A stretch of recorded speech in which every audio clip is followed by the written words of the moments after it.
शरद पवार ने अजीत को किया माफ, चुनाव बाद एक होगी एनसीपी। नवाब मलिक का दावा, नतीजों के बाद अजीत पवार छोड़ देंगे एनडीए। अजीत पवार खुद करेंगे फैसला, किंग मेकर नहीं किंग होंगे अजीत। बीजेपी नेताओं के खिलाफ तीखे बयान दे रहे हैं अजीत।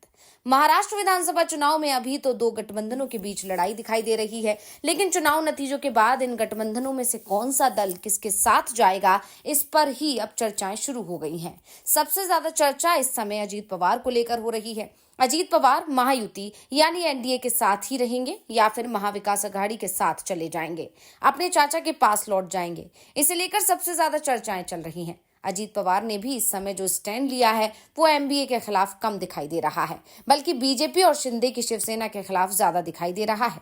जिन बयानों का शिंदे सेना खुलकर समर्थन कर रही है, उनका विरोध अजीत पवार कर रहे हैं। और अब नवाब मलिक ने भी अजीत पवार के चुनावों के बाद की रणनीति पर बड़ा बयान दे दिया है। नवाब मलिक के बयान से साफ हो गया है कि अजीत पवार बड़ा खेल करने की तैयारी में है। तो क्या है अजीत का प्लान, इसी पर आज हम अपने स्पेशल रिपोर्ट में करने जा रहे हैं चर्चा, तो वीडियो को आखिर तक जरूर देखें। अजीत पवार इस समय फायर हैं और उनके निशाने पर विपक्षी दल नहीं है बल्कि सहयोगी दल ही है, और ये बहुत ही हैरानी की बात है। एन चुनाव के बीच में इस तरह की बयानबाजी अजीत पवार की तरफ से आ रही है कि इस तरफ इशारा कर रही है कि वो चुनाव के बाद खेला कर सकते हैं, और इस तरह के कयास लगातार लगाए भी जा रहे हैं। और अब नवाब मलिक ने एक के बाद एक बयान देकर इन कयासों को बल दे दिया है।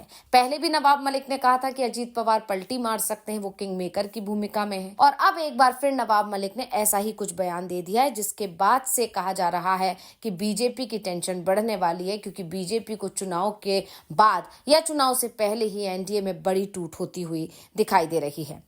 बता दें कि अजीत पवार योगी आदित्यनाथ के खिलाफ खुलकर बोल रहे हैं, और जो बातें वो नहीं बोल रहे हैं उन्हें नवाब मलिक बोल रहे हैं। नवाब मलिक ने तो साफ कह दिया है कि वो बीजेपी के किसी भी नेता की तस्वीर का इस्तेमाल अपने चुनाव प्रचार में नहीं करेंगे। नवाब मलिक ने कहा है कि अजीत पवार और शरद पवार पानी की तरह हैं, पानी एक साथ आता रहता है। पानी में लाठी मारने से क्या पानी अलग होता है, ये लोगों को समझना पड़ेगा। लोग पानी पर लाठी मारते रहते हैं, कभी ना कभी पानी इकट्ठा भी हो जाता है। शरद पवार के करीबी जयंत पाटिल और जितेंद्र आह्वान ने पार्टी को बर्बाद कर दिया। जब अजीत पवार 2019 में वापसी के लिए तैयार थे तो कुछ लोग उन्हें आने से रोकने की कोशिश कर रहे थे, क्योंकि वो मुख्यमंत्री पद का सपना देख रहे हैं। अजीत पवार ने लोकसभा चुनाव के बाद ही साफ कर दिया था कि मुझे चुनाव का सामना करना पड़ेगा। यानी साफ है कि आने वाले समय में एक बार फिर चाचा और भतीजे एक हो जाएंगे। वैसे ये सब कुछ नतीजों पर निर्भर करेगा।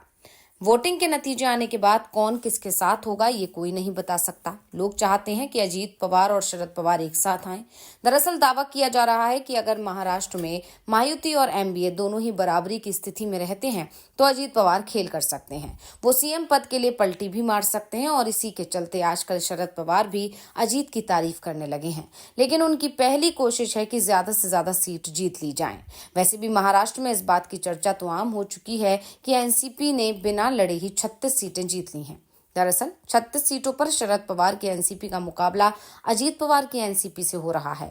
यानी जीते कोई भी सीट पवार परिवार की पार्टी के पास ही जानी है, और अजीत पवार की तरफ से अभी से ही इस बात के संकेत दिए जाने लगे हैं कि जरूरत पड़ने पर वो पलटी मार जाएंगे, और जब वो पलटी मारे तो एमबीए गठबंधन का कोई भी दल उनकी विचारधारा पर सवाल नहीं उठा सके। इसलिए वो बीजेपी और शिंदे की शिवसेना से अलग रणनीति पर चल रहे हैं। उत्तर प्रदेश के मुख्यमंत्री और बीजेपी की हिंदुत्व पॉलिटिक्स के फिलहाल सबसे बड़े चेहरे योगी आदित्यनाथ ने बटेंगे तो कटेंगे का जो नारा दिया, उसे पीएम मोदी ने दूसरे शब्दों में अपनाया और कहा, बटने पर बांटने वाले महफिल सजाएंगे। बाद में उन्होंने एक रहेंगे तो सेफ रहेंगे नारा लगाया। केंद्रीय गृह मंत्री अमित शाह से लेकर बीजेपी का पूरी लाइन आप तक, यहाँ तक कि शिवसेना शिंदे गुट खुलकर सीएम योगी के इस नारे का समर्थन कर रही है। लेकिन उनमें से एक सहयोगी यानी कि अजीत पवार गठबंधन में होते हुए भी अलग लाइन पकड़े हुए हैं। उन्होंने साफ कह दिया है कि महाराष्ट्र में ये नारा चलने वाला नहीं है। जो जहां का नारा है वो वहां पर जाकर ही इस नारे को लगाए, महाराष्ट्र में सब करने की कोशिश ना करे। योगी की टिप्पणी का विरोध करते हुए अजीत ने कहा कि छत्रपति शिवाजी महाराज और ज्योतिबा फुले के पद चिन्हों पर चलने वाले महाराष्ट्र की तुलना अन्य राज्यों से नहीं की जा सकती। शिवाजी का जीवन और शिक्षाएं समावेशी हैं और उन्होंने सभी समुदायों और वर्गों को एकजुट किया है। दूसरे राज्यों से लोग अक्सर महाराष्ट्र आते हैं और अपनी बात कहते हैं, लेकिन इस तरह की टिप्पणियां यहाँ के लोगों को पसंद नहीं आती हैं और अस्वीकार्य हैं। अजीत ने कहा कि पीएम मोदी के विकास के एजेंडे ने उन्हें सत्तारूढ़ गठबंधन की ओर आकर्षित किया है, जबकि एनसीपी ने भी खुद को विकास पर केंद्रित पार्टी के रूप में पेश करने के लिए ठोस प्रयास किए हैं। इसने अपने सहयोगियों के साथ साथ दक्षिणपंथी संगठनों की तरफ से की गई कथित सांप्रदायिक टिप्पणियों के बार बार खारिज किया है। अजीत पवार के तेवरों से और उस पर नवाब मलिक के खुलासे से साफ हो गया है कि महायुति गठबंधन में जो अभी टकराव चल रहा है वो विधानसभा चुनावों के बाद और भी तेज होगा। इस टकराव के चलते महायुति गठबंधन का बिखरना तय माना जा रहा है।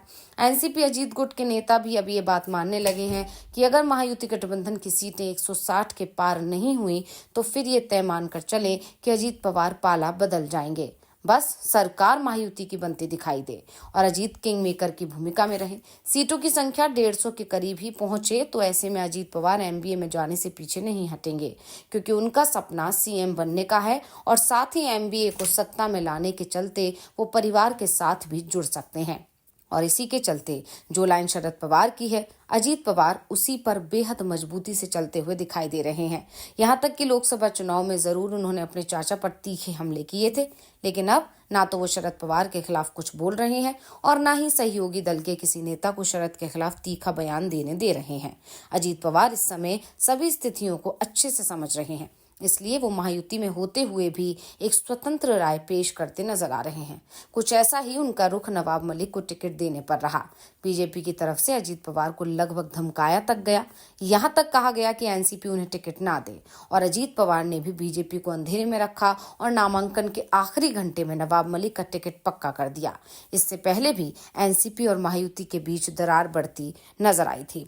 यानी साफ है कि अजीत पवार के तेवर बीजेपी की चिंता को बढ़ा रहे हैं। वहीं अजीत पवार बार बार ये संकेत देने की कोशिश कर रहे हैं कि अगर बीजेपी चाहती है कि अजीत पवार उनसे हाथ मिलाए रखें तो फिर अगर उनके पास इस तरह की बार्गेनिंग पावर रहती है और एनडीए किसी तरह से सत्ता में आने की स्थिति में बनती है तो अजीत पवार को सीएम बनना है। ये वो अभी से संकेत बीजेपी को दे रहे हैं, यानी अपना मैसेज बीजेपी तक पहुंचा रहे हैं और इसके लिए वो इस्तेमाल कर रहे हैं नवाब मलिक को। राजनीति के जानकार दावा कर रहे हैं कि नवाब मलिक बार बार इस तरह के बयान दे रहे हैं और इस पर अजीत पवार की तरफ से कोई प्रतिक्रिया नहीं आ रही है, उल्टा नवाब मलिक को इनाम मिल रहे हैं। आप जानते हैं कि नवाब मलिक पहले मानखुर्द शिवाजी नगर सीट से निर्दलीय मैदान में उतरने वाले थे, लेकिन उन्होंने एक बयान दिया और उसमें कहा कि अजीत पवार कभी भी पलटी मार सकते हैं, वो किंग मेकर हैं। और उसके बाद अजीत पवार ने नवाब मलिक के बयान को खारिज तो नहीं किया, उल्टा अब नवाब मलिक को बीजेपी के खिलाफ जाकर मानखुर्द शिवाजी नगर से टिकट दे दिया। इसको माना गया कि उन्होंने कहीं ना कहीं नवाब मलिक के बयान का उनको इनाम दिया है, या ये भी कह सकते हैं कि नवाब मलिक जो भी बयान दे रहे हैं वो अजीत पवार की सहमति और समर्थन के बलबूते ही दे रहे हैं। यानी यहाँ पर देखा जाए तो महाराष्ट्र में एनडीए की हालत बहुत ज्यादा खराब है। अब देखना होगा कि बीजेपी सहयोगियों को साधने में कामयाब हो पाती है या नहीं। तो ये रिपोर्ट आपको कैसी लगी हमें कमेंट करके अपनी राय जरूर दीजिएगा। इसी के साथ वीडियो को लाइक करें, वीडियो को शेयर करें और चैनल को सब्सक्राइब करना ना भूलें। धन्यवाद।